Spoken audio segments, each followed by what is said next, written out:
আসসালামু আলাইকুম।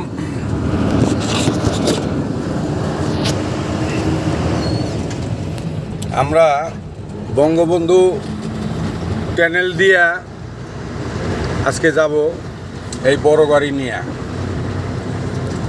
গাড়ির ওজন হইল 9 টন, মাল আছে হইল 13 টন। এই আমরা 22 টন নিয়ে বঙ্গবন্ধু এই চ্যানেল দিয়ে চলে যাবো ইনশাআল্লাহ। বঙ্গবন্ধু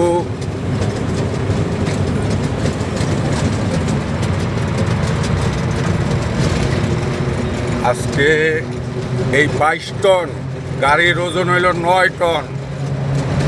হ্যাঁ, এই যে ঢুকে গেলাম ভিতরে ইনশাআল্লাহ। টোটালে মাল সহ 22 টন, গাড়ির ওজন সহ